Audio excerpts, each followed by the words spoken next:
யார் பாஜக வைத்து பேசினாலும் யார் ஆர்எஸ்எஸ் வைத்து பேசினாலும் எல்லாமே வந்து தேச விரோதிகள், அந்நிய கைக்கூலிகள், பாகிஸ்தான் அடிவரடிகள் இப்படியே சொல்லி பாலிடிக்ஸ் பண்ணியிருந்தீங்கன்னா அப்போ எப்போ தான் உங்களுடைய நடத்தையை பற்றிலாம் சொல்லவே கூடாது. அப்போது ஷிண்டே தரப்பு சிவசேனா ஆட்களும் மோசமாக பேசுகிறாங்க, நாக்க வெட்டணும்லாம் பேசுகிறாங்க. அதாவது நார்த்தில் இருக்கிறவனுக்கு வந்து நாக்க வெட்டுறது முக்கியமான தொழில் போல். அப்போ ராகுல் என்ன வேணால் பேசிக்கலாமா? அங்கே ஒரு லீடர் ஆஃப் ஆப்போசிஷன் இருக்கார். அவர் இவங்க பப்புன்னு சொன்ன காலம்லாம் மலையேறி போச்சு. ஆக்சுவலாக எலெக்ஷனுக்கு அப்புறமா ராகுலை கையாளுறதுல பாஜக வந்து ரொம்ப பதற்றப்படுறாங்களா? நாக்க வெட்டி தலையை விட்டு இந்திரா காந்தி மாதிரி கொண்டுடு அப்படின்லாம் பேசிட்டு இருக்காங்க. ஒரு பத்திரிகையாளராக இது மாதிரியான பேச்சுகளை நீங்கள் எப்படி சார் பார்க்குறீங்க? இதெல்லாம் ஒரு காட்டுமிராண்டித்தனமான பேச்சா பார்க்குறேன். ஒரு கண்ணுக்குட்டியை வச்சு ஒரு நாள் முழுக்க போஸ்ட் கொடுக்குறீங்களே, என்னைக்காவது இந்த மாதிரி எளிய மக்கள் வாழ்க்கை எப்படி இருக்கு நீங்கள் போய் பார்த்துருக்கீங்களா? பார்த்தீங்களா? நீங்கள் என்ஃபோர்ஸ்மெண்ட்டு சிபிஐ எல்லாத்தையும் வச்சு நீங்கள் என்ன ஆட்டம் ஆடினீங்க எலெக்ஷனுக்கு முன்னாடி? இப்போ எங்கே இருக்குது உங்கள் என்ஃபோர்ஸ்மெண்ட்டில்? எங்கே போச்சு? 3 மாதமாக அது இருக்கிற இடமே தெரியலையே, எந்த ஏரியாவில் இருக்குன்னு தெரியலையே. காங்கிரஸை பார்த்து இவங்க கூண்டு கிளின்னு சொன்னாங்க, சிபிஐ கூண்டு கிளி, காங்கிரஸ் பியூரோ ஆஃப் இன்வெஸ்டிகேஷன் காங்கிரஸை பார்த்து சொன்னாங்க. இன்றைக்கி சுப்ரீம் கோர்ட்டே என்ன சொல்லுது? சிபிஐ பார்த்து நீங்கள் கூண்டு கிளியாக இருக்காதீங்க அப்படின்னு சொல்லுது. பாஜக கவர்மெண்ட் விமர்சித்து பேசுறது, அவங்க ஸ்கீம்ஸ் விமர்சித்து பேசுறது எல்லாமே வந்து அவர் செய்கிற நல்லதை சொல்லவே மாட்டீங்க. பாஜக செய்கிற ஏதாவது நல்லது செஞ்சால் சொல்லுவாருங்க அவர். நீங்கள் விஸ்வகர்மா ஸ்கீம் சொல்லிட்டு எல்லாம் குலக்கல்வியை கொண்டு வந்தீங்கன்னா எப்படிங்க பாராட்ட முடியும்? இவ்வளோ அன்எம்ப்ளாய்மெண்ட் இருக்குது, இவ்வளோ விலைவாசி இருக்குது, இவ்வளோ பிரச்சனைகள் மக்கள் சந்திக்கிறாங்க. அங்கே வீடு பூந்து வீடு இடிக்கிறீங்க, புல்டோசர், இதெல்லாம் வந்து ஜனநாயகத்துக்கு விரோதமான விஷயங்கள். இதெல்லாம் விட்டுட்டு நீங்கள் வந்து என்ன பண்ணுறீங்க? எந்த கட்சி எதிர்கட்சியாக இருந்தாலும் உடனே அவன் வெளிநாட்டு சக்தி. அதனால் அது வந்து இது பாஜகவுக்கு எதிராக பேசுகிறது வந்து தேசத்துக்கு விரோதமாக பேசுகிறது இல்லை. இன்ஃபேக்ட் பாஜகவுக்கு எதிராக பேசுகிற சில விஷயங்கள் தேசத்துக்கு நல்லதுக்காக பேசுகிறது. ஆக்சுவலாக அதை பொறுக்காமல் இவங்க என்ன பண்ணுறாங்க? நாக்க வெட்டுவேன்னு ஒரு காட்டுமிராண்டி கும்பலாக இருக்கார். ஆக்சுவலாக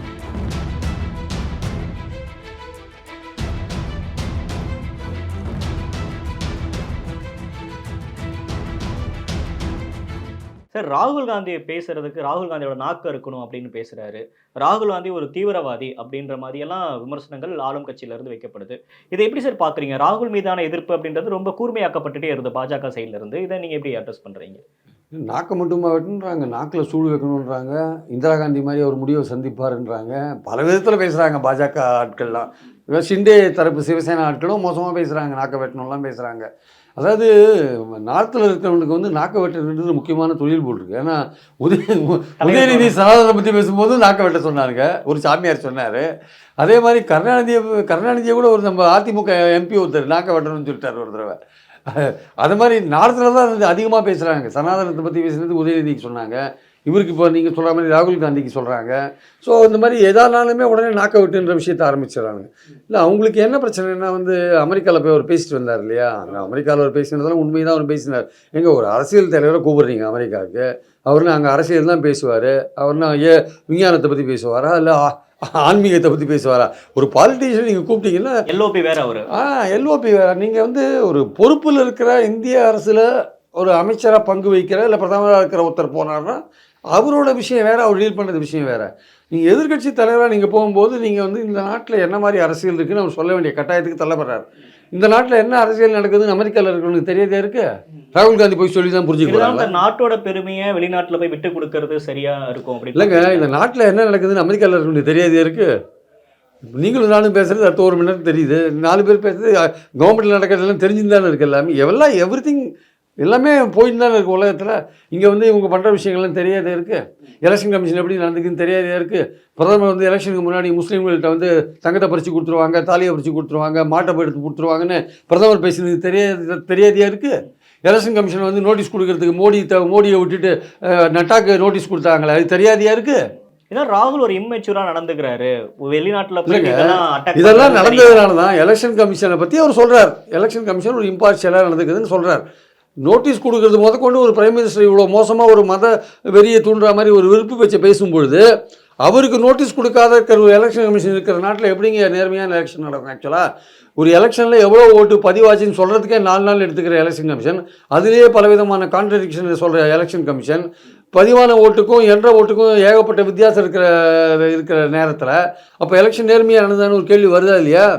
ஸோ இந்த மாதிரியான விஷயங்கள் இருக்கிறப்போ இந்த எலெக்ஷன் கமிஷனை பற்றி சொல்லாத இருக்க முடியுமா? ஒரு எல்ஓபி சொல்லாத இருக்க முடியுமா? எல்லாமே சொல்லிட்டு என்ன சொல்கிறார், இதெல்லாமே எங்கள் நாட்டுக்குள்ளே நாங்கள் ஜனநாயக ரீதியில் நாங்கள் இதை எப்படி நாங்கள் சமாளிச்சுப்போம் தான் கடைசியில் சொல்கிறாரு அவர். ஆக்சுவலாக நீங்கள் வந்து எல்லாம் பண்ணுங்கன்னு அவர் யார்ட்டையும் சொல்லவே இல்லை.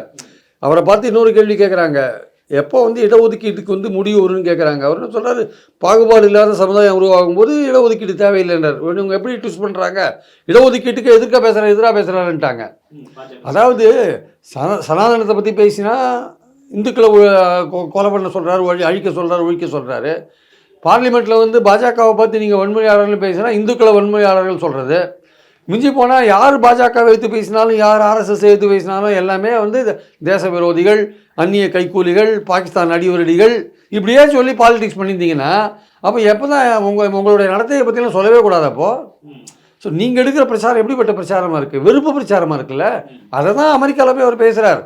சீக்கியர்களை பார்த்து அவர் என்ன சொல்கிறாரு, நாளைக்கு உங்களுடைய டர்பனோடையும் உங்களுடைய வாழோடையும் நீங்கள் குருத்வாராக்குள்ளே போக முடியாத நிலைமையை உண்டாக்குன்னா மத சுதந்திரம் இங்கே இருக்காது. இங்கே எல்லாமே ஒற்றை கலாச்சாரம், ஒற்றை மதம் அப்படின்னு போகிற இடத்துல பாஜக அது மாதிரி பண்ணும்போது அது நடக்கும் அப்படின்னு சொல்லும்போது அதை திசை திருப்பி சீக்கியர்களை வச்சு போராட்டம் நடத்துகிறாங்க இந்த சோனியா காந்தி வீட்டுக்கு முன்னாடி. என்ன அப்போ ஒரு லீடர் ஆஃப் ஆப்போசிஷன் ஒரு அரசியல் ரீதியாக இங்கே நடக்கிற விஷயங்களை பேசுகிறார். அங்கே இருக்கிற இந்தியர்கள்ட்ட பேசுகிறார், அங்கே இருக்கிற ப்ரெஸ்ஸுக்கிட்ட பேசுகிறார். இதெல்லாம் வந்து அங்கே இருக்கிற ப்ரெஸ்ஸுக்கோ இந்தியர்களுக்கோ தெரியாத ஒரு விஷயமா? உங்களுக்கு எதிராக பேசுகிறாரு அப்படின்ற ஒரே காரணத்தினால அது தேசத்துக்கு எதிராகவே பேசுகிறாருன்னு எப்படி நீங்கள் கட்டமைக்க முடியாது ஆக்சுவலாக? அதனால் அது வந்து இது பாஜகவுக்கு எதிராக பேசுகிறது வந்து தேசத்துக்கு விரோதமாக பேசுகிறது இல்லை. இன்ஃபேக்ட் பாஜகவுக்கு எதிராக பேசுகிற சில விஷயங்கள் தேசத்துக்கு நல்லதுக்காக பேசுகிறது ஆக்சுவலாக. அதை பொறுக்காமல் இவங்க என்ன பண்ணுறாங்க, நாக்க வெட்டுவேன்னு ஒரு காட்டுமிராண்டி கும்பலாக இருக்காது ஆக்சுவலாக. மோடியை பற்றி தொடர்ந்து அவதூறா பேசுறாரு, மோடியை வந்து ஸ்ட்ரெயிட்டாக அட்டாக் பண்ணுறாரு.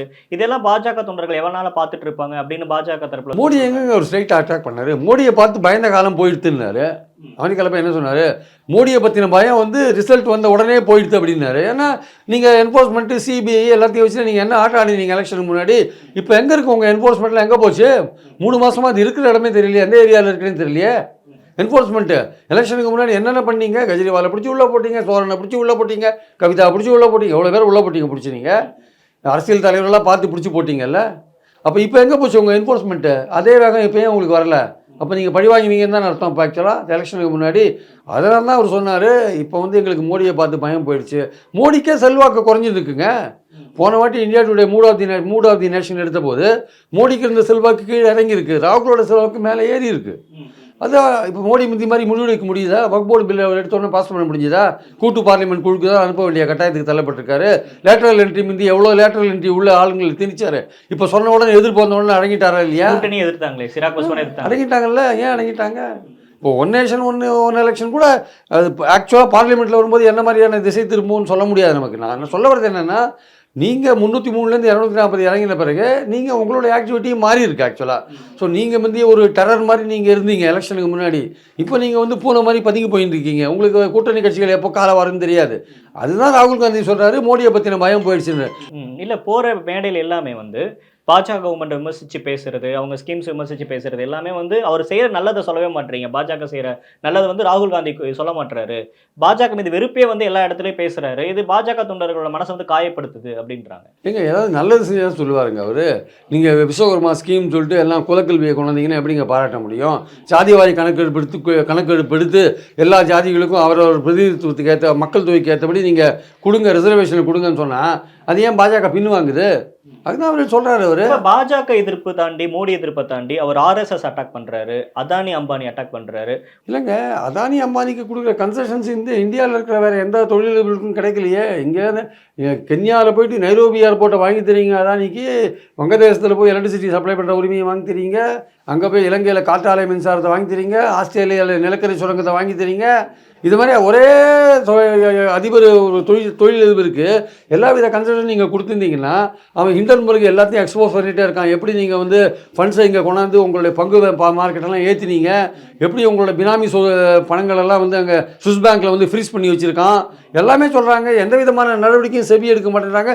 செபியோட சீஃபே ஊழலாக இருக்காங்களேங்க.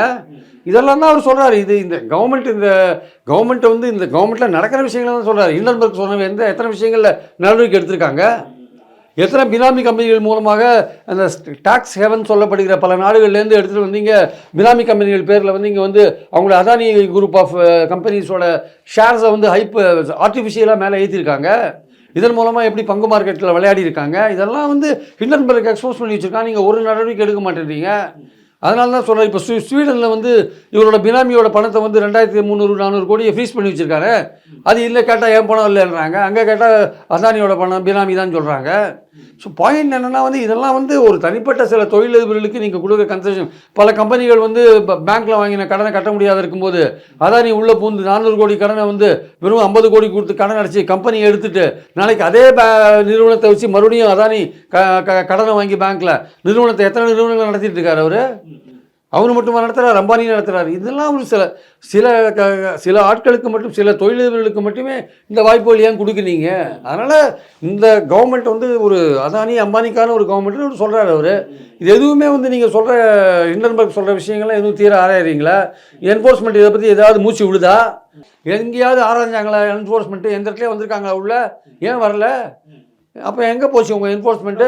அதான் சொன்னாங்க சுப்ரீம் கோர்ட்டு, ஐயா சிபிஐ அவர்களே நீங்கள் கூண்டு கிளியாக இருக்காதீங்கன்னு ஏன் சொன்னாங்க? இப்போ கொஞ்ச நாளைக்கு முன்னாடி காங்கிரஸை பார்த்து இவங்க கூண்டு கிளின்னு சொன்னாங்க. சிபிஐ கூண்டு கிளி, காங்கிரஸ் பியூரோ ஆஃப் இன்வெஸ்டிகேஷன் காங்கிரஸை பார்த்து சொன்னாங்க. இன்றைக்கி சுப்ரீம் கோர்ட்டே என்ன சொல்லுது? சிபிஐ பார்த்து நீங்கள் கூண்டு கிளியாக இருக்காதீங்க அப்படின்னு சொல்லுது.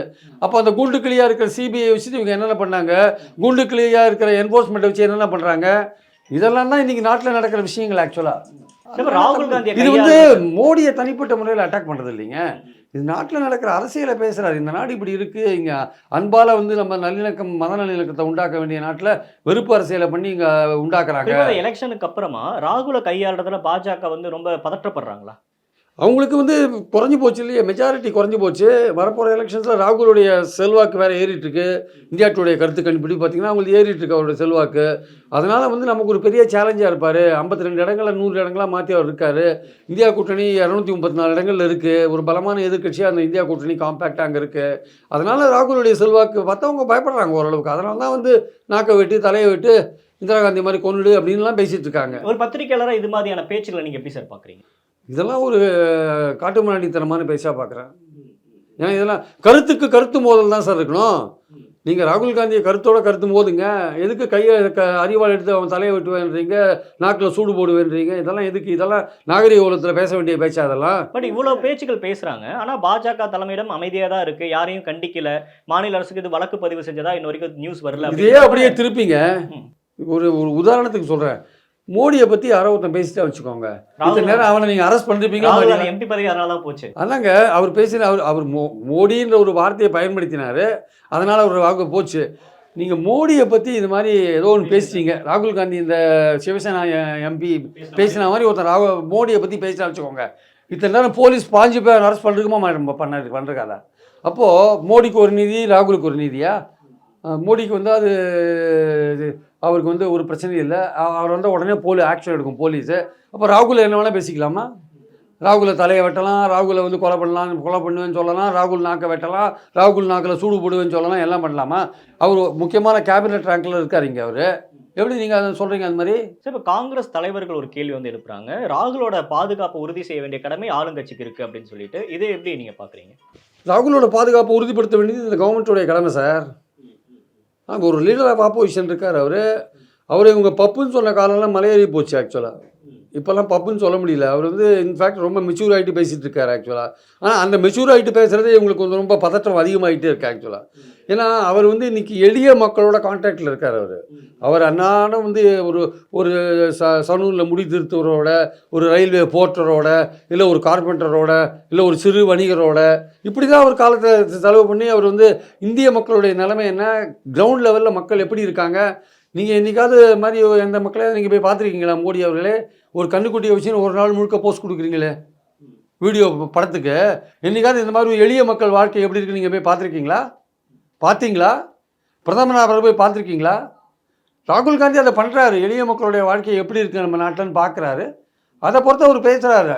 எம்ப்ளாய்மெண்ட் என்ன, இன்றைக்கி தேர்தல் நடக்கிற ஹரியானாவில் இன்றைக்கி அன்எம்ப்ளாய்மெண்ட்டோடைய பர்சன்டேஜ் என்ன? 9, நாட்டிலே அதிகம். 9% அன்எம்ப்ளாய்மெண்ட் இருக்குது சார் ஹரியானாவில். இதான் இன்றைக்கி நிலமை. அப்புறம் நீங்கள் அங்கே என்ன பிரச்சாரம் பண்ணுறீங்க? காங்கிரஸை பார்த்து நீங்கள் நான் வின் பண்ணால் பாகிஸ்தானுக்கு நாட்டை கொடுத்துருவீங்க. உங்களுக்கு வேறு இஷ்யூவே கிடைக்கலையா? இவ்வளோ அன்எம்ப்ளாய்மெண்ட் இருக்குது, இவ்வளோ விலைவாசி இருக்குது, இவ்வளோ பிரச்சனைகள் மக்கள் சந்திக்கிறாங்க. அங்கே வீடு புகுந்து வீடு இடிக்கிறீங்க, புல்டோசர் அரசியல் பண்ணிகிட்ருக்கீங்க. இதெல்லாம் வந்து ஜனநாயகத்துக்கு விரோதமான விஷயங்கள். இதெல்லாம் விட்டுட்டு நீங்கள் வந்து என்ன பண்ணுறீங்க, எந்த கட்சி எதிர்க்கட்சியாக இருந்தாலும் உடனே அவன் வெளிநாட்டு சக்தி, அவன் பாகிஸ்தான் கைக்கூலின்னு போட்டு இது எவ்வளோ நாள் இந்த ரீலை ஓட்டிகிட்டே ஆனா இருப்பாங்க. காங்கிரஸ் ராகுலோட உயிருக்கு ஆபத்து அப்படின்ற மாதிரி பேசுறாங்களே, அந்த அளவுக்கான ஒரு சிக்கல் இது மாறும் பாக்குறீங்களா? ஏங்க நம்ம நாட்டில் வந்து இதெல்லாம் வந்து நம்ம சாதாரணமாக நினச்சிட்டு இருக்கோம். இப்போ வந்து என்ன அரசியல் தலைவர்களுக்கெல்லாம் பல நேரங்களில் பலவிதமாக அவங்களுக்கு ஆபத்துக்கள்லாம் வருங்க. ஏன்னா நாட்டில் எப்படிப்பட்ட மனிதர்கள்லாம் இருக்காங்கன்னு சொல்ல முடியாது. அதனால் என்றைக்குமே வந்து உஷாராக இருக்க வேண்டிய அவசியம் இருக்குது. அதனால் ராகுல் காந்திக்கு உரிய செக்யூரிட்டி அவங்க கொடுக்கணும். அதுதான் வந்து ஸ்டாலின் கூட ஒரு அறிக்கை விட்டுருக்காரு. பல எதிர்க்கட்சி தலைவர்கள் வேறு சொல்லியிருக்காங்க.